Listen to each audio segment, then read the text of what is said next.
Have you seen the movie yet? I haven't. Aren't you dying of curiosity? Yes, but I'm also in the film, so I'm also filled with dread. It's hard to watch yourself, you know, and especially, you know, hearing that Tim likes it makes me feel very confident. This film is extraordinary because for the amount of awareness and the amount of excitement, everywhere, I've never been in a film that so many people are so excited to see. You know, which is really nice, but it's also it also puts up the pressure because you're like, right, better live up to the expectation. When you were shooting this, was it much fun?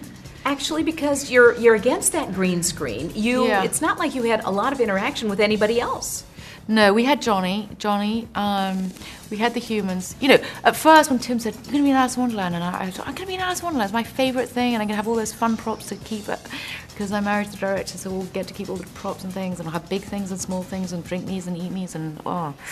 And then I realised, and then we arrived on the set, and it was just like, there's nothing, it was just green. It was Greenland. It was just like, this is not fun. Is that the first time you've had to act on green screen? I believe so. I think there was a bit of green screen work in Get Smart, and I did blue screen when I did Ella Enchanted. But this is the first time where there was absolutely nothing. I mean, there was no set. It was, you know, just kind of green blocks everywhere, acting with green tennis balls, green volleyballs, green sticky tape, green everything. And you know, I was just very lucky that I got a costume, because most people had to wear these kind of very flattering green onesies. How long did it take for you? I know it took hours for Johnny and Helena. Yeah, for me, I got off pretty easy. Finding the look took some time, but then once we had it, I think I was probably in the chair and into my costume in under 2 hours. How did you create the White Queen character? Tim gave me my first kind of real insight into her when he said, it's Wonderland, and I don't want it to be it's not a black and white world, and no one is all good or all bad. And I thought, oh, that's very interesting. And then he said, and I also really want you to focus on less her as a queen and more her as a sister.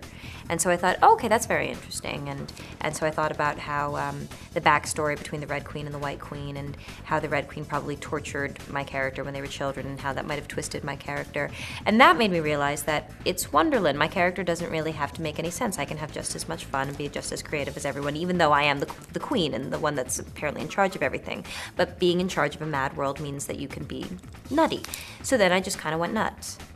What is it like living with that man? Because his imagination, I mean, that's the key.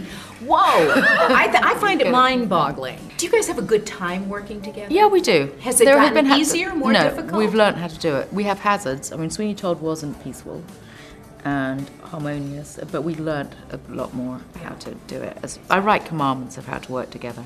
And when he asked me to do Alice, I said, you can't afford to... I mean, I'd love to do it, but we can't. You know, we have to behave with each other. I would imagine that it's very stressful when your lover is the person you're also working with very intensely. No, it's not, because also, you know, you're so attuned to their moods, and, you know, it's just the way he says action, I know he's already pissed off, so that's going to throw my concentration, you know.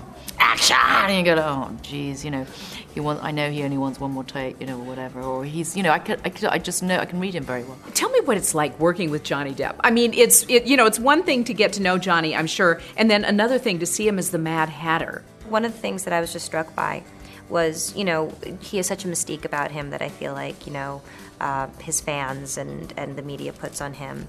And he is as real a person as you can be. He's I think exactly who he would be if none of this had happened to him.